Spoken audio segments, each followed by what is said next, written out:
Deux Rois au chapitre 12. La 7e année de Jéhu, Joas devint roi et régna 40 ans à Jérusalem. Sa mère s'appelait Tsibja de Beersheba. Joas fit ce qui est droit aux yeux de l'Éternel, tout le temps qu'il suivit les directions du sacrificateur Jéhojada. Seulement les hauts lieux ne disparurent point. Le peuple offrait encore des sacrifices et des parfums sur les hauts lieux.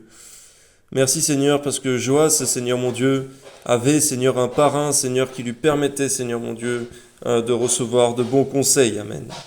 Joas dit au sacrificateur, tout l'argent consacré qu'on apporte dans la maison de l'Éternel, l'argent ayant cours, savoir l'argent pour le rachat des personnes d'après l'estimation qui en est faite, et tout l'argent qui vient au cœur de quelqu'un d'apporter à la maison de l'Éternel, que les sacrificateurs le prennent chacun de la part des gens de sa connaissance, qu'il l'emploie à réparer la maison partout où se trouvera quelque chose à réparer. Mais il arriva que, à la 23e année du roi Joas, les sacrificateurs n'arrivaient point à réparer ce qui était à réparer à la maison. Le roi Joas appela le sacrificateur Jéhojada et les autres sacrificateurs et leur dit, pourquoi n'avez-vous pas réparé ce qui est à réparer à la maison? Maintenant, vous ne prendrez plus l'argent de vos connaissances, mais vous le livrerez pour les réparations de la maison. Les sacrificateurs convinrent de ne pas prendre l'argent du peuple et de n'être pas chargés des réparations de la maison. Alors le sacrificateur Jéhojada prit un coffre, perça un trou dans son couvercle et le plaça à côté de l'autel à droite, sur le passage par lequel on entrait à la maison de l'Éternel. Les sacrificateurs qui avaient la garde du seuil y mettaient tout l'argent qu'on apporta dans la maison de l'Éternel. Quand ils voyaient qu'il y avait beaucoup d'argent dans le coffre, le secrétaire du roi montait avec le grand sacrificateur et il serrait et comptait l'argent qui se trouvait dans la maison de l'Éternel. Il remettait l'argent pesé entre les mains de ceux qui étaient chargés de faire exécuter l'ouvrage de la maison de l'Éternel, et l'on employait cet argent pour les charpentiers, pour les ouvriers qui travaillaient à la maison de l'Éternel, pour les maçons et les tailleurs de pierre, pour les achats de bois et de pierres de taille, nécessaires aux réparations de la maison de l'Éternel, pour toutes les dépenses concernant les réparations de la maison.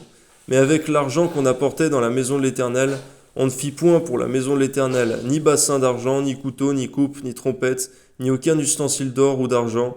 On le donnait à ceux qui faisaient l'ouvrage, afin qu'ils employassent à réparer la maison de l'Éternel. On ne demandait pas de compte aux hommes entre les mains desquels on remettait l'argent pour qu'ils le donnassent à ceux qui faisaient l'ouvrage, car ils agissaient avec probité. L'argent des sacrificateurs, des sacrifices de culpabilité, des sacrifices d'expiation n'était point apporté dans la maison de l'Éternel, ils étaient pour les sacrificateurs. Alors Hazaël, roi de Syrie, monta et se battit contre Gath, dont il s'empara. Hazaël avait l'intention de monter contre Jérusalem.